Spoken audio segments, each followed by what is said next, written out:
housing crisis in the United States is only getting worse, with the national median existing home price hitting an all-time record high. This happened last month, and that could actually end up being a huge factor in the general election, which we'll get to in just a moment. Hold for that. But for now, let's take a look at the latest data coming from the National Realtors Association. You're taking a look at a graph. I'll explain exactly what you're looking at. It shows how sharply the median existing home price has increased from January of 1999 to May of 2024. In January of 1999, the median price was $133,600. Last month, it jumped up to $419,300. In major metropolitan areas like Los Angeles, for instance, you need a household income of $275,000 in order to afford a home. And that's mainly because of the fact that we still have low inventory, and then you also have, higher interest rates from the Federal Reserve. And so typically higher interest rates translates to prices being lowered, but since there is a lack of housing available, the prices have continued to shoot up while interest rates continue to go up or have been higher than usual. And so a lot of people are priced out of the market, and the only people who can purchase homes that are on the market are individuals who can purchase in all cash. Also keep in mind that if you're a homeowner who's looking to move, maybe you wanna move to another city, maybe you wanna move to a smaller home, you're unlikely to do it if you have a mortgage with a lower interest rate. So that has actually limited supply of housing even further. And so, Cenk, just curious what you think about this issue as it pertains to this upcoming general election. Do you think it's gonna have an impact? Well, I know it's having an impact on me. I'm thinking of voting for RFK Jr. And so, and I'll tell you why. Not because I agree with him on everything. I massively disagree with him on several issues. I just interviewed him about a week ago. You could watch our fights over those issues. But he's the only one that's talking about housing. Well, this is mental. $419,000 for the average home in America. In LA, you gotta make $275,000 to afford a home? Who the hell's making $275,000? So what, only the rich can afford homes now? Why is it happening? Because private equity. So there's a bunch of factors, but the number one factor is private equity is buying all the homes in America. It's limiting the supply of homes. There's, again, interest rates are a factor, many other factors. But RFK Jr. is saying, I'm gonna stop private equity from buying any homes, any residential homes.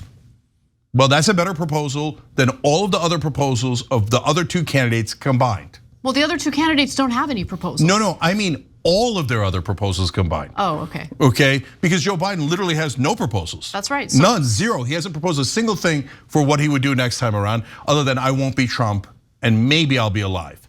And Trump proposes giant tax cuts for the rich and being vicious to immigrants, et cetera, et cetera. So those proposals suck.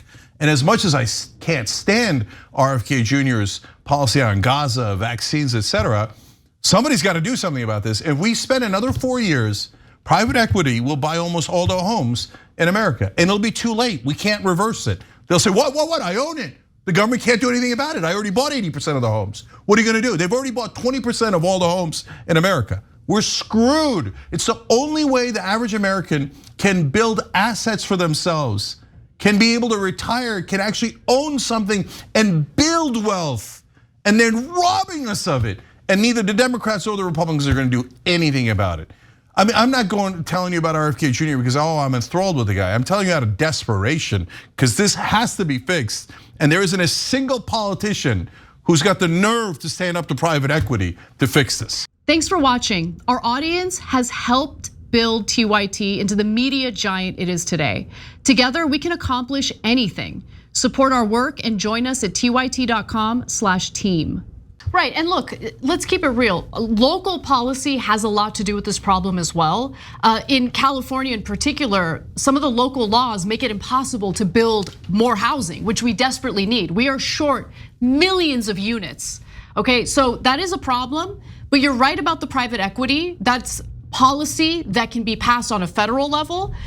Other policy that can be passed on a federal level, Cenk, is banning foreign investors who have no interest in living in the United States from buying up residential real estate. Yep. That's not a difficult policy. And it is if you're getting money from real estate interests. So the top two donors at the state level are utility companies, because they're completely controlled by the government, so they bribe the government officials to get whatever they want. That's why there's nonstop wildfires in California. And real estate companies, because they then bribe the officials, especially in California, to pretend that they're going to do something about homelessness, as an example of many things that they want, and then instead build high rises and high-end properties for rich people, and then never do anything about the homeless, but they steal all of our money to do that through their corrupt politicians, Democrats and Republicans.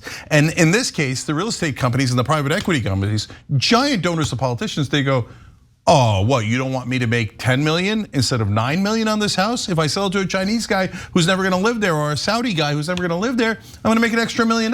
Hey, don't worry, I'll send you $5,000. And then Gavin Newsom, Andrew Cuomo, name any politician in America are like, right away, sir, absolutely, sir. Who would you like me to serve next, sir? China, Saudi Arabia, Israel. I'll serve anybody, sir. That's why we have housing prices that are totally out of control.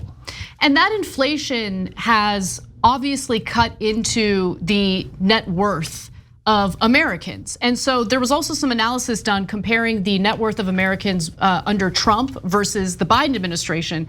And I actually think that this is part of what's driving the fantastic polling that Trump is enjoying as we speak, especially in some of these battleground states.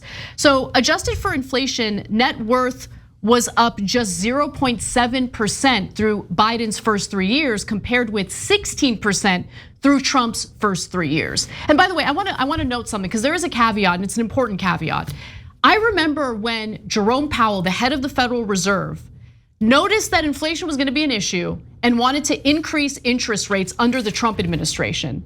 Trump bullied the hell out of him to keep interest rates low.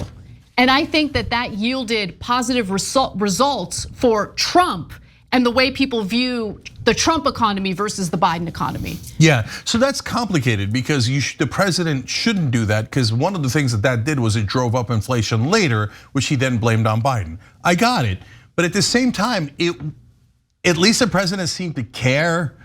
Right, has Biden done anything? He's not put no pressure on the Fed, no pressure on private equity, no pressure on foreign owners, no pressure on anyone, because they're all his donors. He doesn't care. Look, guys, don't get me wrong. Like, Trump doesn't care either. Trump says literally about the issue we just talked about. He said the Saudis buying high-end real estate, they're giving me $30-40 million a pop. What am I supposed to do, complain? No, he loves it. He loves it. So they're both awful on this issue. But the hardest time I have when I debate Trump people in these other shows that I go on is they go, well, we had a great 3 years under Trump before COVID, and it was much better than these years under Biden. Now, I don't think that's true, and I think that there's a lot of ways that I could try to attack that. But they feel in their bones that stat that Anna just read you. They don't know the stat, but they feel it. But Cenk. So since they felt like they had more money, they had more assets, etc., and they're not lying, they're not making it up, they did. It happens to be because of the circumstances, etc. But the minute you say it's because of the circumstances, you've already lost, right? So Trump's gonna win, because Trump, they have this sense in their mind, not all Americans, but enough Americans, that times were better under him, right or wrong, they sense that. But so how do you defeat that? You don't defeat it by denying their reality. You defeat it by doing better than Trump. He could take on private equity right now. Biden could pass the thing that I just mentioned RFK Jr. is proposing. He'd say, not pass it, but at least he could propose it. He could say, that's it, private equity, you're not allowed to buy a single house in America anymore. I'm standing up for the average American against these goddamn bankers. It would make him enormously popular. Yep, but he won't, because those are his donors. Those are all facts. Those are his donors and his friends. And by the way, look, yes, you make a good point. But the other thing that doesn't get talked about enough is the connection to, like, the inflation connection to the foreign wars that we're supporting, right?